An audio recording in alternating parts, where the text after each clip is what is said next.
在切块果冻。这领化我的饭桌上面学的，公主前能参与欧洲，我去亚迪也不是为了 local。La perfection pourrait te mener à ta perte. La perfection, c'est un trait de personnalité qu'on retrouve énormément, surtout chez les créateurs, chez les personnes ambitieuses qui veulent aller plus loin, qui veulent pas uniquement faire les étapes nécessaires, mais qui veulent pousser au maximum leurs œuvres, leurs créations, pour faire quelque chose de souvent bien plus grand qu'eux-mêmes. Malheureusement, la perfection, c'est souvent un frein à une action. C'est souvent ce qui t'empêche d'aller faire les 5 derniers pourcents de ton travail. Je m'explique. Tu vas avoir tendance à faire toutes les bonnes étapes, à réaliser exactement ce que on pourrait attendre de toi. Malheureusement, au lieu de publier ton œuvre au moment fatidique, tu vas avoir tendance à le fignoler, à apporter des modifications très détaillées, très précises, et tu vas vouloir créer la perception parfaite, ton idéal, qui se passe uniquement dans ta tête, dans le monde physique. Malheureusement, cette perception de l'idéal et de la perfection, c'est quelque chose qui se passe uniquement à ton niveau. Nous, on a la seule possibilité de le visualiser quand tu le retranscris dans le monde physique. Si par exemple je compare deux profils, un profil perfectionniste et un profil non perfectionniste, le profil non perfectionniste aura tendance à mieux fonctionner, puisqu'il aura tendance à réaliser 80% du travail pour 20% des efforts. Et il n'ira pas chercher ces 20 derniers pourcents qui demandent 80% des efforts. C'est un Pareto. En fait, le but ici, c'est d'essayer de créer une œuvre, pas incomplète, mais vraiment créer une œuvre qui est la plus fidèle à ta perception. Créer quelque chose qui va vraiment venir étonner les gens qui attendent ton travail.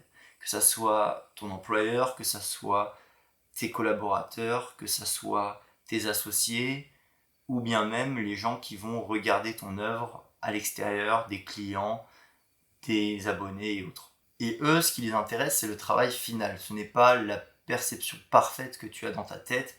Il est important de passer du temps à fignoler son œuvre, mais souvent, quand tu vas aller chercher les derniers pourcentages, tu vas aller chercher quelque chose qui n'est pas perceptible à l'œil de beaucoup.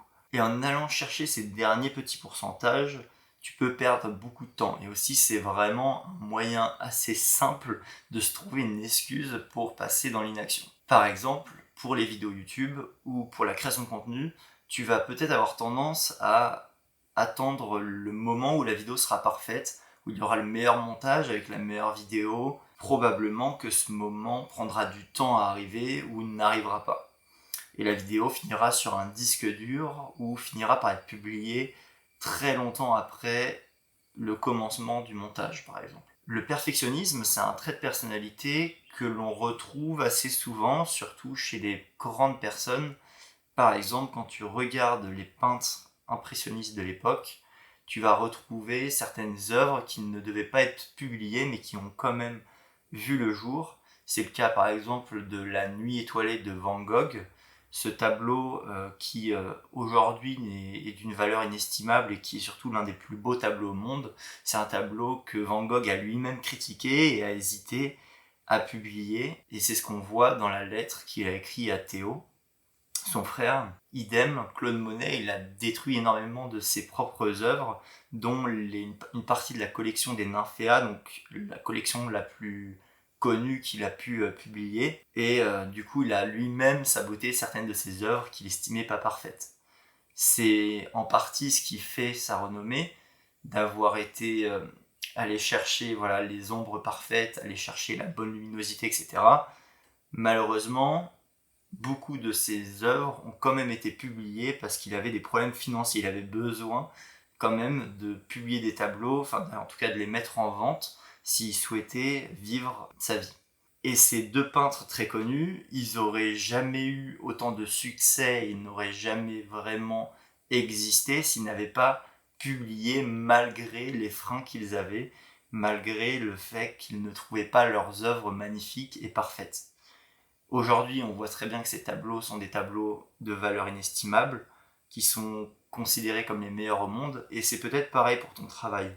Ton travail aujourd'hui, tu ne le trouves pas parfait, tu n'as pas envie de le publier, tu as peur, tu te dis qu'il y a peut-être une version de ce travail qui pourrait être encore ajustée et que tu pourrais aller encore plus loin dans les idées qui se passent ici dans ta tête et les retranscrire dans un monde physique. Pardonne-moi de te faire douter, mais si jamais tu atteins un niveau de perfectionnisme trop important, tu risques vraiment de bloquer à la dernière étape, l'étape qui n'est pas forcément perceptible auprès des gens extérieurs. Une question peut-être que tu pourrais venir travailler pour ce point-là, c'est te demander si toutes tes réalisations, si tout ce que tu es en train de faire n'est pas déjà suffisamment bonne.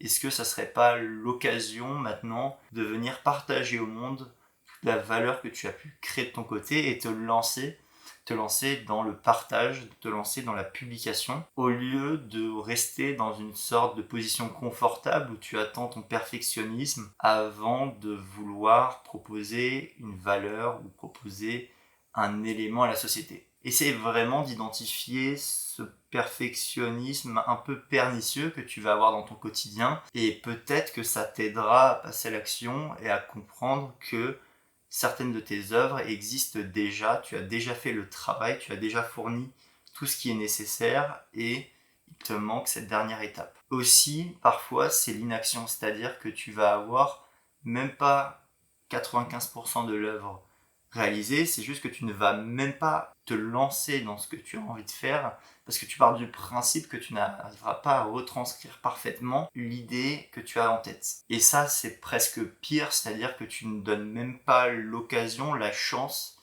à ton œuvre d'exister et tu pars défaitiste du principe que cette œuvre ne sera jamais suffisamment bonne aux yeux des autres. Et ça, pareil, c'est une très bonne excuse, c'est un moyen de ne jamais aller se risquer, jamais aller montrer son travail au monde.